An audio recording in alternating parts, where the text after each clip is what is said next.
चलो next chapter लिखो, अभी क्या है, रोटेशनल मोशन। चलो चैप्टर डिफिकल्ट है, चैप्टर डिफिकल्ट है, तो इसलिए थोड़ा पीछे रखा था कि अपना फिजिकल लेक्चर चालू हो जाएगा तब चालू करेंगे, लेकिन अभी क्या है, लफड़ा हो गया पूरा, तो अभी हम लोग स्टार्ट करेंगे ये वाला भी। ठीक है, चलो। तो क्या है पहला, लिखो रोटेशनल मोशंस। तो मोशन के दो टाइप से,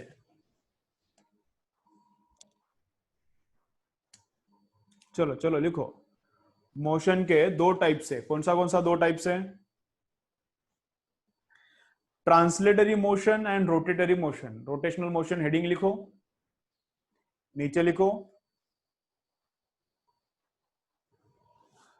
motion is of two types. Motion is of two types, कौन कौन सा टू टाइप्स है, translatory motion and rotatory motion. Translate, चलो लिखो, चालू करो, translatory motion and rotatory motion.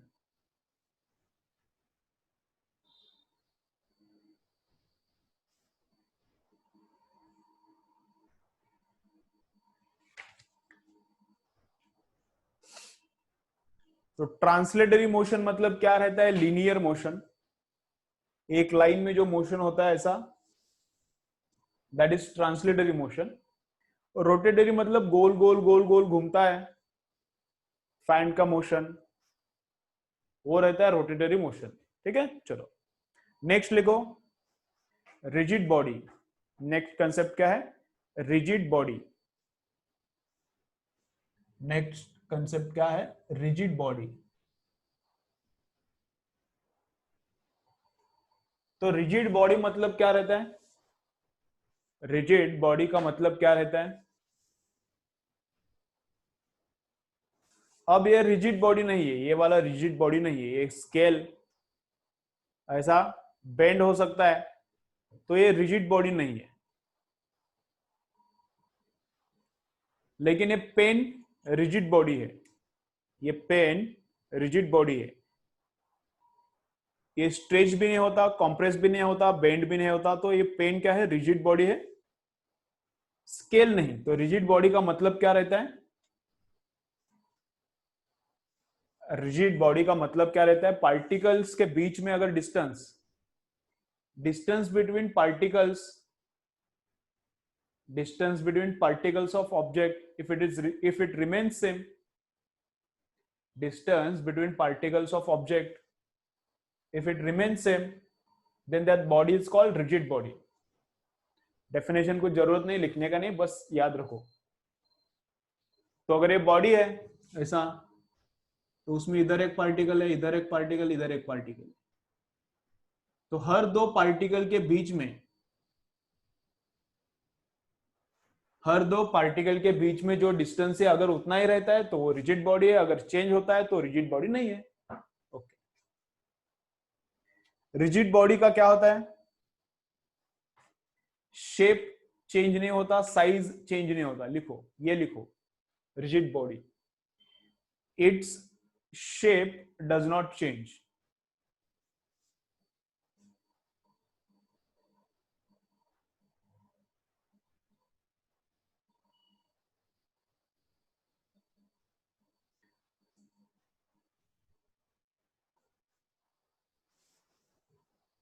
Rigid body मतलब क्या, it's shape does not change, it's shape does not change.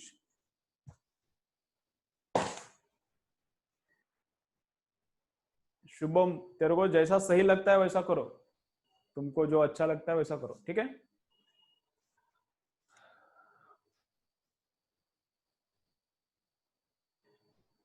तो कैसा, its shape does not change. Then उसके बाद लिखो सिस्टम, उसके बाद नेक्स्ट लिखो सिस्टम।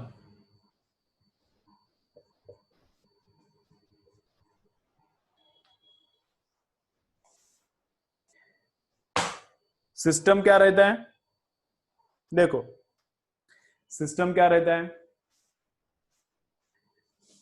ऐसा एक लिफ्ट है, लिफ्ट के अंदर, लिफ्ट के अंदर एक आदमी है, ये लिफ्ट का स्ट्रिंग है। तो लिफ्ट शायद ऊपर जाएगा या फिर नीचे आएगा, डिपेंडिंग अपॉन क्या चाहिए इसको। तो सिस्टम किसको पकड़ने का? लिफ्ट को पकड़ने का, क्या फिर मैन को पकड़ने का, क्या मैन विथ लिफ्ट को पकड़ने का? तो सिस्टम क्या रहता है? तो तुमको जो एज्यूम करना है उसको तुम लोग सिस्टम एज्यूम कर सकते हो, कोई टेंशन नहीं। तो अकेले मैन को सिस्टम पकड़ सकते हो तुम लोग, मैन विद द लिफ्ट इसको सिस्टम पकड़ सकते हो, man lift and a string इसको सिस्टम पकड़ सकते हो, मैन लिफ्ट ए स्ट्रिंग और अर्थ, पूरा का पूरा अर्थ, अर्थ इधर नीचे रहेगा, अर्थ मैन लिफ्ट, ये पूरा का पूरा भी सिस्टम पकड़ सकते हो। तुमको जैसे न्यूमेरिकल सॉल्व करना है उसके हिसाब से तुम सिस्टम पकड़ सकते हो, ठीक है? ऐसा। तो सिस्टम मतलब कुछ भी कि जिसके ऊपर हम लोग फोर्स निकालेंगे, जिसके ऊपर हम लोग फोर्स निकालेंगे और जिसका एक साथ हम लोग सोचेंगे, उसके ऊपर एक साथ सोचेंगे, वो एक ही ऑब्जेक्ट है ऐसा सोचेंगे। तो इसको भी सिस्टम बोल सकते हो तुम, लिफ्ट और मैन को, और अकेला मैन को भी सिस्टम बोल सकते हो। डेफिनेशन क्या रहता है उसका? Collection of n particles is system, collection of n particles is system. लेकिन अभी वो डेफिनेशन कुछ तुमको बताया तो भी समझ में नहीं आएगा, तो इसलिए ऐसा बताया, ठीक है? System clear? सिस्टम का कुछ लिखने का नहीं है। सिस्टम के बाद नेक्स्ट क्या है? Internal force and external force. System के बाद नेक्स्ट लिखो, ये काम का है थोड़ा, लिखो internal force and external force. चलो लिखो।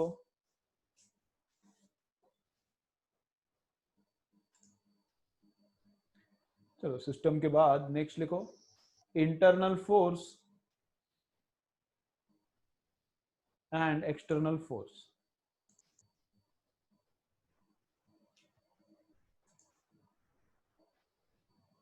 इंटरनल फोर्स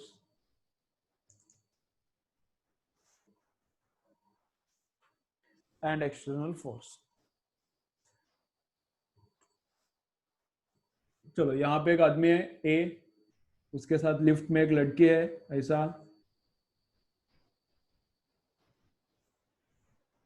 ऐसा बी, ठीक है? तो लिफ्ट में बैठे दोनों, और दोनों ऊपर जा रहे हैं, नीचे जा रहे हैं, या फिर लिफ्ट रुकी है, अपन को कुछ पता नहीं, या फिर कुछ हो रहा है, वो कुछ हमको देखने का नहीं। क्या है अभी? एक्सटर्नल फोर्स और इंटरनल फोर्स को अंडरस्टैंड करना है। तो अगर हम लोग इसको सिस्टम पकड़ते हैं, ए को, हम लोग ए को सिस्टम पकड़ते हैं, तो ए सपोज ऐसा करता है, ए क्या करता है, उसके हैंड से हेड को इधर पुश करता है। ए क्या करता है, उसके हैंड से हेड को, उसके अपने हेड को पुश करता है। तो ये वाला फोर्स उसका इंटरनल हो गया। हम लोगों ने सिस्टम किसको पकड़ा है? ए को सिस्टम पकड़ा है। ए को सिस्टम पकड़ा है मतलब ए के ऊपर थिंक करने का, ए के ऊपर थिंक करने का, ए कैसा कर रहा है, उसके ऊपर कितना फोर्स से क्या हो रहा है, वैसा वैसा। तो ए अपना सिस्टम है, तो ए ने अपने हैंड से अपने ही सर पे ऐसा फोर्स लगाया, तो ये वाला फोर्स है इंटरनल। और अगर लड़की उस लड़के को ऐसा धक्का देती है, लड़की ये लड़के को क्या करती है, ऐसा पुश करती है, तो वो वाला फोर्स हो गया एक्सटर्नल, क्योंकि इसको सिस्टम पकड़ा है तो सिस्टम के बाहर वाला फोर्स हो गया एक्सटर्नल। जो ग्रेविटी है, अर्थ, अर्थ ने इसके ऊपर जो फोर्स लगाया, अर्थ इस आदमी को नीचे खींचेगा, अर्थ का मैन के ऊपर फोर्स रहेगा डाउनवर्ड डायरेक्शन में mg। तो ग्रेविटेशनल फोर्स इस मैन के ऊपर जो है वो भी क्या है, एक्सटर्नल है, बाहर का है ना, अर्थ ने लगाया ना तो बाहर का है। आदमी अपना सिस्टम है, तो आदमी छोड़ के बाहर से जो भी फोर्स आता है वो एक्सटर्नल, आदमी छोड़ के बाहर से जो भी आता है वो एक्सटर्नल। ओके, अगर सिस्टम हम लोग इन दोनों को मिलके पकड़ते, या फिर पूरे इसको, अगर इसको हम लोग सिस्टम पकड़ते, इसको हम लोगों ने अभी सिस्टम किसको पकड़ा, lift, man and girl, girl या फिर वुमन जो भी बोलना है बोलो। तो इसको हम लोगों ने सिस्टम पकड़ा है। तो अगर लड़की लड़के को पुश करती है तो वो भी इंटरनली फोर्स हो गया। ये बॉय गर्ल को पुश करता है इधर, तो वो भी इंटरनली होगा। ठीक है, ओके। तो इंटरनल एक्सटर्नल समझा। जिसको हम लोग सिस्टम कंसिडर करते हैं, जिसको हम लोग सिस्टम कंसिडर करते हैं, उसके हिसाब से इंटरनल फोर्स और एक्सटर्नल फोर्स रहता है। सिस्टम के अंदर का है तो इंटरनल, सिस्टम के बाहर है तो एक्सटर्नल फोर्स है। ठीक है, चलो।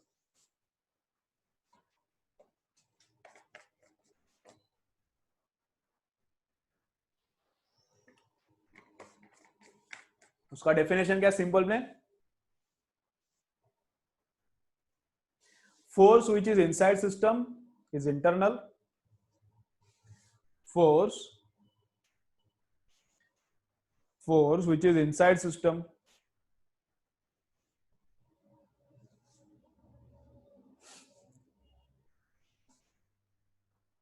force which is inside system is internal, force which is outside system is external, force which is outside system is external।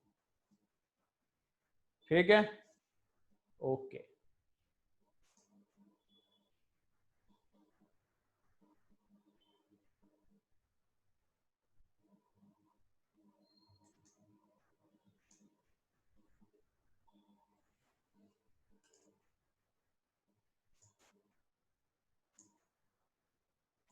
चलो, अब नेक्स्ट क्या करना है,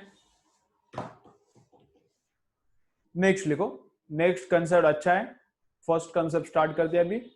सेंटर ऑफ मास,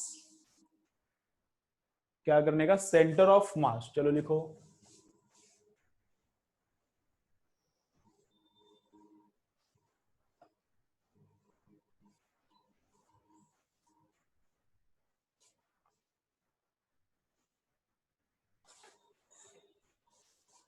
ठीक है, तो सेंटर ऑफ मास, चलो नया नेक्स्ट कंसेप्ट लिखो, centre of mass.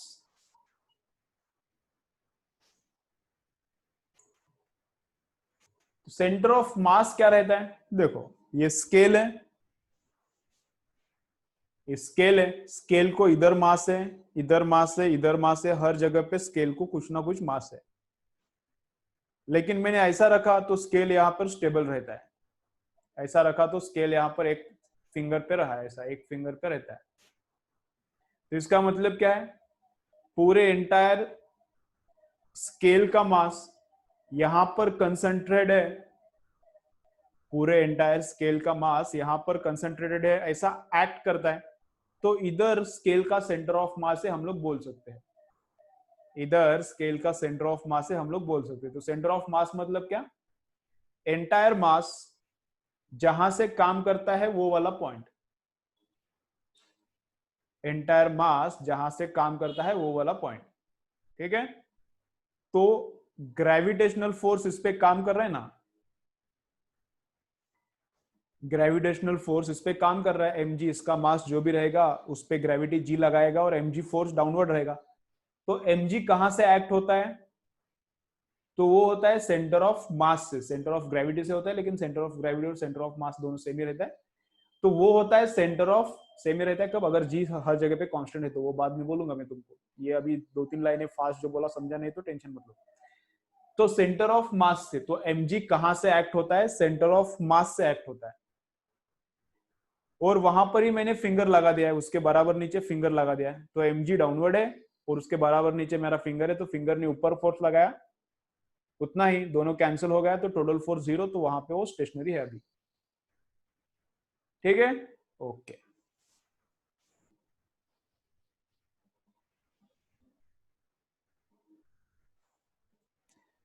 Centre of mass centre पे ही रहेगा ऐसा कुछ नहीं है, सेंटर ऑफ मास किधर भी हो सकता है, सेंटर ऑफ मास किधर भी हो सकता है। जैसे कि ये देखो, ये पूरा सर्कल है, ऐसा सर्कल है, तो इसका सेंटर ऑफ मास सेंटर पे रहेगा। ठीक है, लेकिन तुमने इधर से ऐसा कट किया, ये वाला पार्ट ऐसा कट किया, इधर का पार्ट क्या किया, स्फीयर का कट किया पूरा, तो इतना ही पार्ट बचा, यही पार्ट बचा है। तो इसका सेंटर ऑफ मास किधर आता है, तो इसका सेंटर ऑफ मास किधर, तो इधर आता है। इसका पूरे का सेंटर ऑफ मास, ये जो चंदा जैसा दिख रहा है, चंदा मामा जैसा दिख रहा है ये, तो इस पूरे का सेंटर ऑफ मास इधर रहता है, कोपचे में रहता है। ऐसा नहीं कि बॉडी पे ही रहता है centre of mass. Centre of mass ऐसा नहीं है कि बॉडी पे रहता है, बॉडी छोड़ के भी रह सकता है। किधर रहता है, बॉडी के अंदर भी रह सकता है, बाहर भी रह सकता है, सेंटर पे ही रहता है ऐसा कुछ नहीं है, किधर भी हो सकता है वो। तो कैसे निकालने का,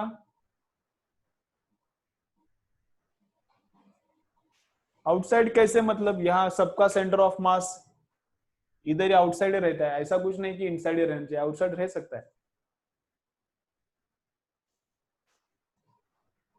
मतलब जैसा इसको पॉइंट मिलता है, एक जगह पे मैंने फिंगर लगाया तो ये रुकता है, ऐसा इसको पॉइंट फाइंड आउट करके देखो, नहीं मिलता। ऐसा इसको पॉइंट फाइंड आउट करके देखो। तुम लोग क्या करो, तुमको अगर लग रहा है कि ये आउटसाइड कैसा जाता है, ट्राई करो। कार्डबोर्ड लो, कार्डबोर्ड, कार्डबोर्ड लो, ले लो एक, और कार्डबोर्ड को क्या करने का, ये ऐसा कार्डबोर्ड लिया और कार्डबोर्ड को क्या करने का, ऐसा कट करो, इस स्टाइल में ऐसा कट करो, ठीक है ना। कार्डबोर्ड को इस ऐसा स्टाइल में कट करो और ऐसा फिंगर पे लेने का उसको ट्राई करो, ऐसा फिंगर पे लो उसको, ऐसा खड़ा हो जाएगा वो, समझ रहा है क्या।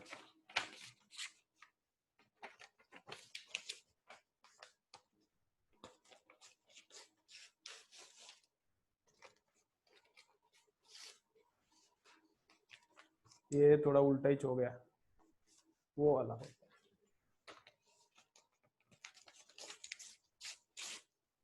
देखो ये वाला ऐसा ऐसा दिख रहा है ना, थोड़ा अभी ये ऐसा ऐसा नहीं हुआ, ऐसा नहीं हुआ, तुम लोग ऐसा उसको कट करो अच्छे से और इसको ट्राई करो, ऐसा इधर उंगली पे रखने का, इधर ट्राई करो। ओके, रहता है क्या, देखो ऐसा हो सकता है, ऐसा रुक जाएगा, ऐसा रुक जाएगा, ऐसा रुक जाएगा, मैं ऐसा बोल रहा हूँ। ऐसा इसको हॉरिजॉन्टल रखने का, ऐसा ऐसा बोल रहा हूँ, समझ रहे हैं ना। ऐसा ऐसा इधर ट्राई करो, नहीं रुकेगा। तो सेंटर ऑफ मास बॉडी के अंदर रह सकता है, बाहर रह सकता है, किधर भी रह सकता है, वो बॉडी पे डिपेंड करता है। तो कैसे निकालने का सेंटर ऑफ मास, क्या फॉर्मूला है क्या उसके लिए, हाँ है फॉर्मूला है, उसका फॉर्मूला है। तो क्या फॉर्मूला है, ऐसा है, ये अपना कोऑर्डिनेट एक्सिस है, वाई एक्सिस, ये अपना है एक्स एक्सिस है, और इधर बहुत सारे पार्टिकल्स है, और यहाँ पे क्या है, बहुत सारे पार्टिकल्स है, इधर एक पार्टिकल है, इधर एक है पार्टिकल, यहाँ पर भी एक है, इधर भी एक पार्टिकल है, इधर भी एक पार्टिकल है, हर जगह पे ऐसा पार्टिकल है। कितना पार्टिकल है, बहुत पार्टिकल, इधर भी है, इधर सब जगह पे पार्टिकल। तो m1 इसका डिस्टेंस ओरिजिन से r1 बा पोजीशन वेक्टर, इस मास का पोजीशन वेक्टर मतलब सेंटर से निकलने वाला और इस पॉइंट तक खत्म होने वाला वेक्टर, ऐसा बस ऐसा। तो m2 है सेंटर से इधर तक का वेक्टर r2 बार, m3 है fourth point, fifth point, six point, बहुत सारा पॉइंट्स है। तो मुझको क्या निकालना है, position vector of centre of mass निकालना है। मुझे क्या चाहिए, I want position vector of center of mass. So how to find out position vector of center of mass? It is summation mi ri upon summation mi. It is what? It is summation mi ri upon summation mi. हर एक मास उसका position vector, इनका multiplication, मतलब हर एक मास मतलब m1 उसका position vector m1 r1, दूसरा मास उसका position vector m2 r2, तीसरा मास उसका पोजीशन वेक्टर m3 r3, बार बार बार ऐसा हर एक मास का लेने का, मतलब समेशन सबका m1 m2 m1 r1 m2 r2 m3 r3 हर एक मल्टीप्लीकेशन लेने का और divided by summation of masses m1 plus m2 plus m3 divided by summation of masses, ये आता है सेंटर ऑफ मास का पोजीशन वेक्टर। ठीक है, चलो इतना लिखो। इसका यूज कैसे करने का मैं धीरे धीरे बता दो, वही देखना है आज। चलो डायग्राम निकालो, हेडिंग लिखा सेंटर ऑफ मास, फिर उसके बाद डायग्राम, डायग्राम के बाद फॉर्मूला। फिफ्थ पॉइंट मत लिखो, चलो लिखो